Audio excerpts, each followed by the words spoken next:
What is up, guys? I hope you're having a great new year so far. And in the spirit of a new year, it's time to finally look forward at all of the films that are slated to be released in 2026. I've got all but one of my end of the year videos out, the last one being my ranking of all the films, which currently is sitting at 151 new releases that I saw in 2025. It's going to take me a few days to get that out. I'm aiming to have it out on the 12th, which would be my 36th birthday. But I certainly didn't want to delay this video until the middle of January. And as I'm taking a look at the slate of films, now there's always going to be some surprises, some things that aren't announced, or you don't really know the full context of what the movie is going to be until much later in the year. But the ones that we have slated right now, it looks like 2026 could be a very exciting year for movies. So fingers crossed, a lot of really cool, smaller independent films, a lot of horror films that are exciting, even some of the bigger studio blockbuster films. Looks like we could get some really exciting shit this year. So hopefully 2026 ends up being a kick-ass year for movies.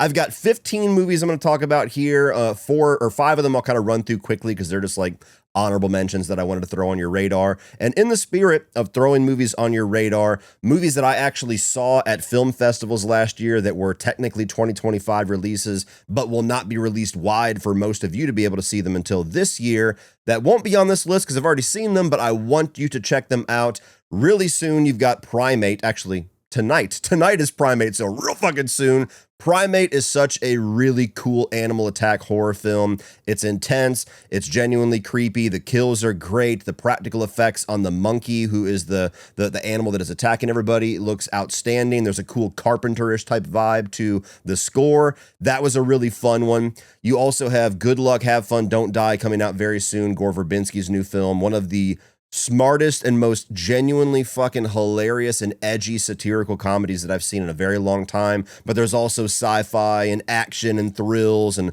all of that. Such a really crazy, wild movie that you've got to see to believe. A little later on in the year, in May, you've got Curry Barker's feature-length debut, Obsession, which was one of my favorite horror films of last year. It was my favorite Fantastic Fest film.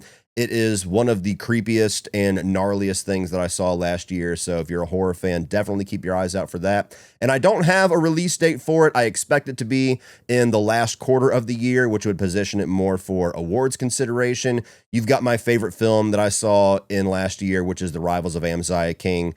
I've talked about it ad nauseum at this point. I'm gushed about this movie, unlike most films that I see in a calendar year. It's just such a wonderful, unique movie that I really hope gets a lot of people's eyes. I hope that it wins the awards that it deserves. So whenever that thing actually gets slated for release, you can bet your ass I'm going to let everybody know about it. But those are movies that will not be on this list that you should have on your list of most anticipated films. Now, as far as my list, a couple of honorable mentions I just want to run through really quickly. You've got Scary Movie 6, which is the first time that the Wayans brothers will be involved with this movie since the first 2. I don't believe Keenan is actually directing it, which is the one thing that kind of gives me a little bit of pause. The person directing it has made movies I'm not really much of a fan of, but you've got the Wayans brothers in the writing stage, which arguably is the more important stage when it comes to comedies like this. I miss edgy comedy. I miss smart comedy. I'm not really a spoof comedy fan at all, but I do love the first 2 Scary Movie films. And if this one can recapture any of that and have a great time with more modern horror movies and horror trends, it's going to be an absolute blast. So can't wait for that one. A movie called Cold Storage, which stars Joe Keery, who is Steve the Hare Harrington on Stranger Things, one of my favorite characters on that show, where it's like some kind of a infection type body horror type film where you've got Liam Neeson and even Sosie Bacon as like these government officials, and they find this, Joe Keery and this other girl find this cold storage that has some kind of a government experiment that can have like catastrophic results if it gets out. And so I only watched like the first 30 seconds or so of the trailer, enough to get sold. So that's all that I've seen, but it looks like it could be a very fun, rated R, bloody, gore fest horror comedy. Can't wait to see that one. Dracula. This could go either way. It's a Luc Besson film. You've got Caleb Landry Jones, who was recently his Dog Man, if you saw that film. But it's somewhat of a modern, I guess, reinterpretation of Dracula. You've got Christoph Waltz in here as like their version of Van Helsing. This could be an absolute miss. Luc Besson's extreme hit or miss for me, but anytime you're going to do a vampire movie, you've got my attention. If you're going to do a modern take on Dracula, you've got even more of my attention. So we'll see how that one turns out. Send Help. This is coming out pretty soon, actually. It's the new Sam Raimi film, which that's all you need to tell me. Sam Raimi film. Put that on the poster. I'm there day one. But a really fun sounding concept where you've got Rachel McAdams and Dylan O'Brien. And Dylan O'Brien, I guess, is like a dickhead manager or a boss. And Rachel McAdams feels very much like taking advantage of at work. Their plane crashes on a work trip and they're the only two survivors. And then that power dynamic very much flips while they're in survival mode. I mean, Sam Raimi. Again, that's all I need to hear. This honestly probably should have been in my top 10, but there's just a lot of really interesting sounding movies this year. So that one just barely edged out. And then number 11 in here, my last honorable mention is The Bride. This is Maggie Gyllenhaal's new film where she's doing like a punk rock take on the Bride of Frankenstein story. You've got Christian Bale in here as Frankenstein's monster. And then you have Jessie Buckley playing the Bride of Frankenstein, who, mark my words, will be our winner this year for Best Actress at the Oscars. She was the winner, deservedly so, at the Critics' Choice Association for Hamnet, a movie that's not necessarily my type of film, but she was outstanding in it. So really, she has sold me on this movie even more so since watching Hamnet. But having like a punk rock vibe of the Bride of Frankenstein, a new retelling like that, certainly sounds like it could be interesting. Now, as far as my top 10 most anticipated films of the year, this one had to be on the list. There's a lot of question marks with it, but just like with Sam Raimi, you could just tell me the people who are involved, it doesn't matter what the movie's about, I'm going to be there with bells on. And that is The Adventures of Cliff Booth. Now, this is a film that was oddly announced on April Fool's Day, if I remember correctly, because everybody thought this was a joke, because nothing about this sounded plausible whatsoever. It is a sequel / spinoff from Once Upon a Time in Hollywood, Quentin Tarantino's most recent film, that is based on the Brad Pitt character. That's not the crazy part, although I wouldn't have believed that if they had announced that. The crazy part is that this is not going to be directed by Quentin Tarantino. He is writing the script, or he's written the script, and it is going to be directed by none other than David Fincher. What? I mean, there's, a couple of films out there in the 90s that Quentin Tarantino wrote that somebody else directed because he was early on in his career and he did that for, financial reasons. You've got True Romance that was directed by Tony Scott, which is one of my all-time favorite films. You've got From Dusk Till Dawn, which was very much a collaborative effort where Robert Rodriguez took over directing, but Quentin Tarantino wrote and starred in the film, which is one of my all-time favorite vampire films and one of my favorite movie-going experience stories to tell people, especially the stars of the film when I meet them. And then you have Natural Born Killers, which I'm not personally a fan of, can never really find the desire to finish that film, but that's an Oliver Stone movie. So this is not unusual to have a Quentin Tarantino written film be directed by somebody, but it is massively unusual after Quentin Tarantino became the name that he did, because there was never going to be, perceivably, a story that he was going to write that he did not want to have full creative control over. Well, now that he's at the tail end of his career and he's talking about his last film and maybe going off and doing some novels, maybe we're going to see this become more of a regular thing. We'll see. But having a Quentin Tarantino script, one of my all-time favorite directors and screenwriters, directed by David Fincher, another one of my favorite directors of all time, maybe my favorite director of all time, I don't give a fuck what the movie's about. Chilling at McDonald's, I don't care. I am there. Now, I'm actually not the biggest fan of Once Upon a Time in Hollywood. I'm due for a rewatch. That's the reason why it's number 10 and not number 1, because I'm not necessarily super anticipating more time in this world with these characters, but I'm fascinated to see what this turns out. Like, I'm fascinated to see the world that I remember from Once Upon a Time in Hollywood and Quentin Tarantino's dialogue and his sensibilities with how he crafts stories through the eyes of David Fincher, who is such a distinct filmmaker. I can't wait to see what this turns out to be. Number 9, we got a movie that's going to cap off the year, so I've got a long time to wait for it, and that is Violent Night 2. Now, I did not expect a whole lot from the first Violent Night. I mean, I absolutely adore Die Hard. You guys know that about me. It's my favorite film of all time and the greatest Christmas movie of all time. And we've had multitudes of Die Hard ripoffs that are very overt, or even ones that are just like, single action hero against terrorists in an isolated setting that aren't so much of a ripoff, but it became like its own subgenre, Die Hard on a blank. And one of the most recent ones was Violent Night, where it's like Die Hard, but John McClane is actually Santa Claus. And I loved that movie. I had so much fun with it. I thought that David Harbour was great in the role. I really liked Leguizamo as the villain. I thought it had a great mix of comedy and action and gory kills that were very much like signature Santa lore kills, like shooting a dude through a fucking chimney and then splattering everything on the outside. I had a blast with it. So I hope this movie is as fun and entertaining as the first one. If it is, it might end up being one of my favorite films of the year. I can't wait to see it. Number 8 is Evil Dead Burn. Now, if there was any kind of a plot synopsis or any general idea on what direction this movie is taking, this could potentially be a lot higher on this list, but just knowing there's a new Evil Dead film is enough to put it on this list. I love this franchise. They are all very good movies to me. Probably the most consistent franchise now that Chucky and Scream has somewhat fallen off that list for me. And the exciting thing about this one is it's actually directed by the guy who did Infested, whose name's Sebastian Vanacek, I believe is how you pronounce that. And Infested was a pretty wild little horror film where you had all these giant spiders, these mutated spiders that were taking over this apartment high-rise. And so you could watch that film and very much see why they selected him to make this movie. It's going down the same road as Evil Dead Rise, where it's very much a standalone type story, not necessarily tied back directly to Ash Williams or the original trilogy, just within that world. I think that has set them up for a really long-term success with this franchise, as long as they make really good movies, just carte blanche to go in many different directions. So very excited for this one. Hope it's going to be awesome. If it's just as good as Evil Dead Rise, I'm going to have a damn good time. Number 7, we've got Werewolf. This is the new Robert Eggers film. And again, a movie that I don't know a whole lot about. It's just the name attached to it and the subject matter that puts it this high on this list. Now, last year, Leigh Whannell's Wolfman was one of my most anticipated because I want so desperately for werewolf films to make a resurgence. There's tons of vampire classics in every single era, every single decade of horror. And they've been doing so good for the last like 3 or 4 years. You got Abigail. You've got Nosferatu, which was his previous film.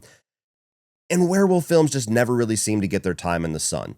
So, mostly because of my massive disappointment for Wolfman, I've now put all of those chips and all those hopes and dreams onto Robert Eggers' shoulders that hopefully his take, his most likely period piece look at a werewolf film is going to absolutely be the movie that we need for werewolf fans. I haven't loved all of Eggers' films. The Lighthouse really is not for me, and The Witch is wonderfully made, but not necessarily a movie I would revisit. But I really like The Northman, and I loved Nosferatu. So he's very much on this upward trend as far as my enjoyment of his films. Hopefully Werewolf continues that trend. Number 6 is a movie that's probably going to be on everybody's list and number 1 on most people's list. And before I saw like the little opening that they showed in the Avatar screenings, this wouldn't have even made my top 10. And that is Christopher Nolan's The Odyssey.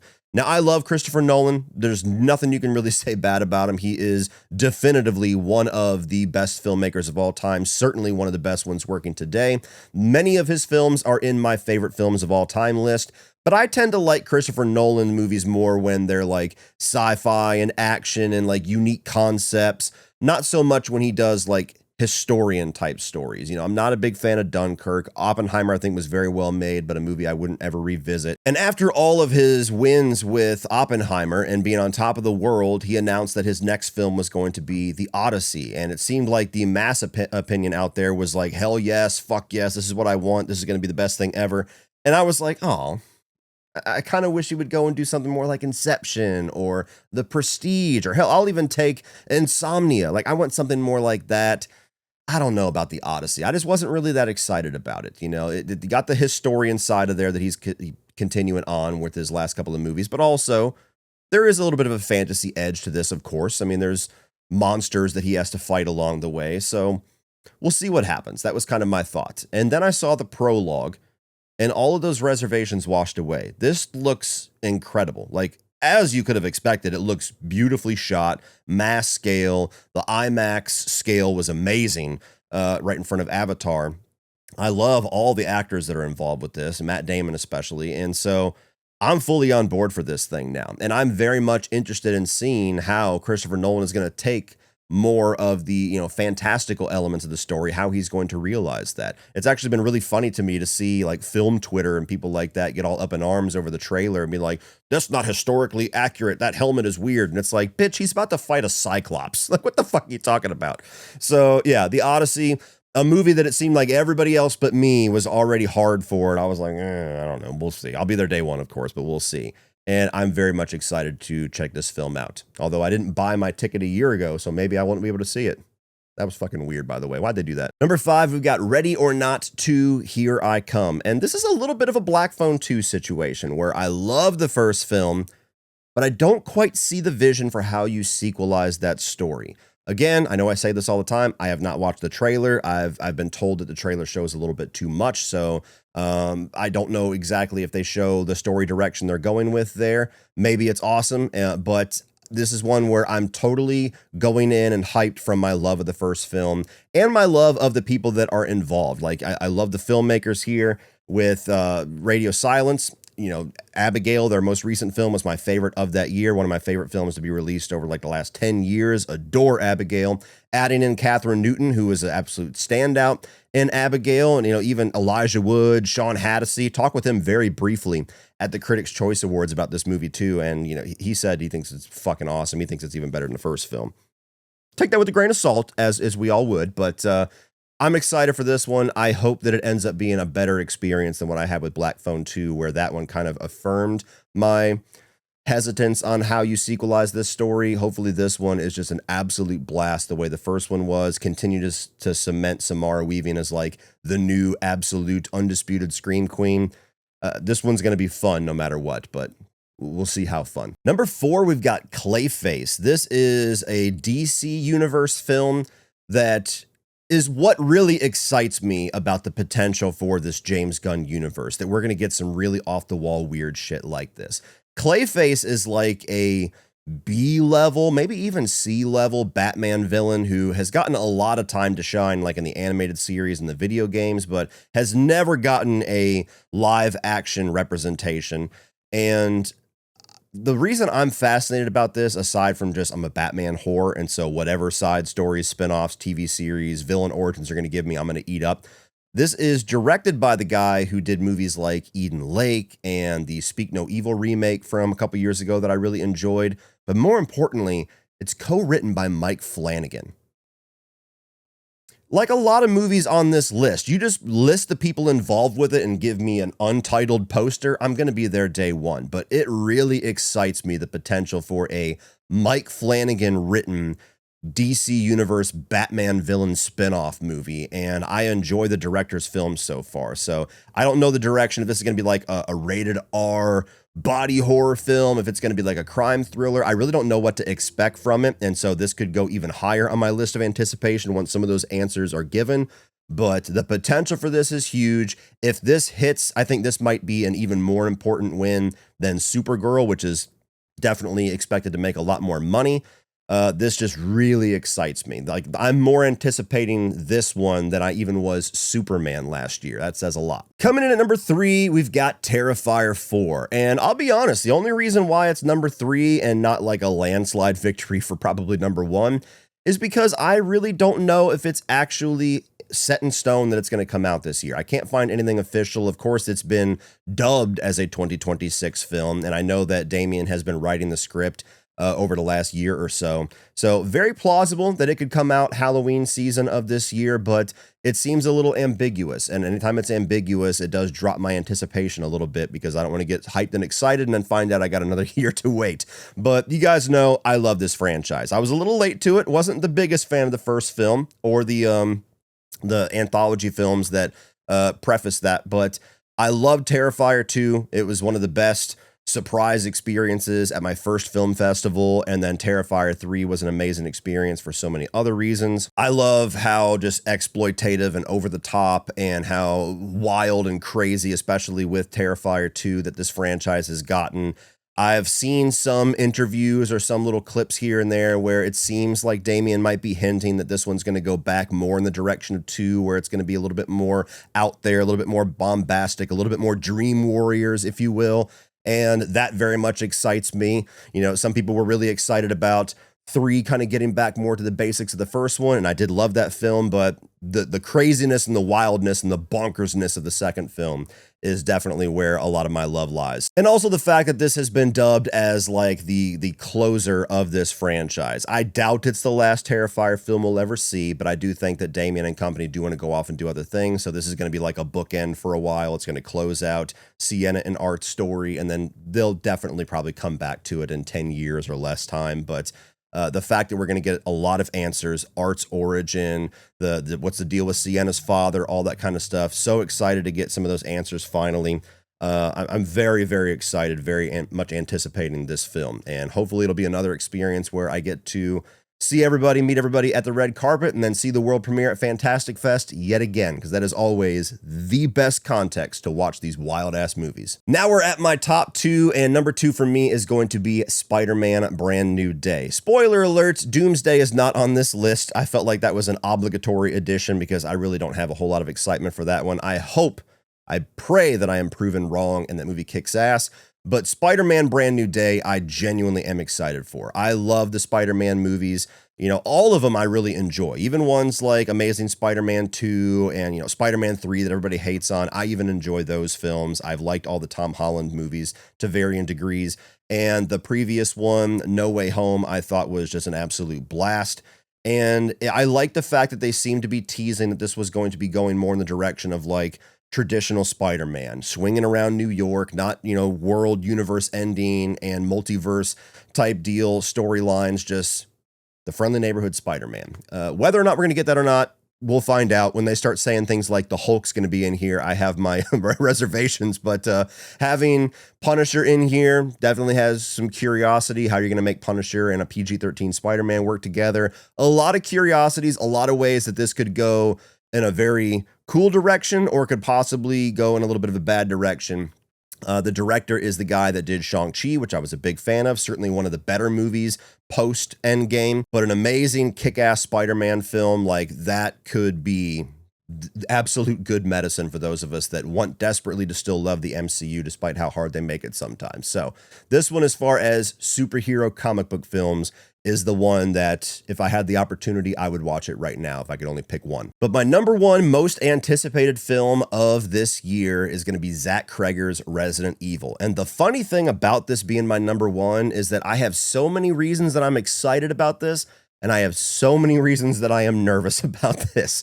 Now, to get the negative reservations out of the way, one of the things that have frustrated me so much about the overwhelming majority of video game adaptations, more specifically the film adaptations, is it seems like way more times than not, the studios, the writers, the directors, they decide to just go their own way with it. They take the name, they take kind of the vibe of the game, some of the characters, and then they write their own original story that has almost nothing to do with the source material, the lore, the pre-established character arcs or character personalities or storylines. And it almost always fails because it ends up being a story that's meant to just be for people who've never played the games, and it's not very good, so you don't win them over, and then you alienate and piss off the pre-established IP fans, and you don't win them over, and so you end up with nothing. And when Zach Cregger said after he announced he was going to be doing Resident Evil that he's not adapting any of the games, he's making his own original story that's just going to feel like Resident Evil, he's the guy that can pull it off if anybody can. But I've heard that shit so many times that it immediately just makes my alarm bells go off. Now, what he has been saying since then about how it's going to be about one character who's going to be just going through different locations and slowly descending into hell to recreate like the vibe of the video games, like, okay, he's given me the impression he really does love the games. He understands the world. He understands the experience. And that does give me a lot more positive reception on that direction than I initially had. But beyond that, it's fucking Zach Cregger. I loved Barbarian. I loved Weapons, maybe even more than Barbarian. And he is probably like my number one current, like new rising voice in horror that I just can't wait to see what he does. His sensibilities just work for me. His approach to scares and tension, even his approach to comedy and the way that he kind of slightly puts it in there and doesn't put too much and never undercuts the tension in a way that makes for a negative experience, which I think you should have a little bit of that in Resident Evil 2. I just think that he is the perfect guy to adapt this. I still selfishly, as a fanatic of the Resident Evil series, it's my favorite video game franchise of all time. I still wish somebody would just adapt the first game. It feels like that's been dangled over our heads as fans so many times and nobody's done it right. But he is the one person that I'm willing to put my reservations aside and say, okay, thrill me, Zach. Let's see. So there's a lot of potential for him to do a lot of really cool, unique things with this, to bring some new blood, some new flavor into this that, you know, maybe even the video games will love and eventually bring some of that, his new stuff into the video games. Maybe we'll get some really cool additions like, I don't know, like Elisa Trevor or, you know, the fucking Lickers or something in there that will be very much pieces that we love, the iconic moments from the video games. I don't know. So much could go wrong with this, but there's something about that that makes me even more excited and have even more higher anticipation for it. It's just like the morbid curiosity of what the hell is Zach going to do? So this is the one. This is the one that I am most on pins and needles about. This is the one that I'm going to be just absolutely freaking out the week that it comes out, like praying that it's going to be awesome. It's going to be the one trailer this year that is going to be so fucking hard for me to resist watching. If I get it on like good authority from some of my trusted friends that it doesn't show too much, I'm going to be reacting to that bitch. So yeah, I mean, as a Resident Evil fanatic, it would have taken a lot for this not to be my number one, but having it be the guy that made Barbarian and then Weapons, which was one of my favorite films of last year, instant skyrocket to number one. Resident Evil, most anticipated film of 2026. Well, that's it for this one, guys. If you enjoyed that, click over here for all of my end of the year rankings, best, worst, most surprising, all that good stuff. I'm also going to put a playlist up here for all of my coverage of previous Resident Evil films if you're curious about that. Like, share, hit that subscribe button so you don't miss everything in the future. And as always, remember, opinions are like assholes, but that doesn't mean you have to be.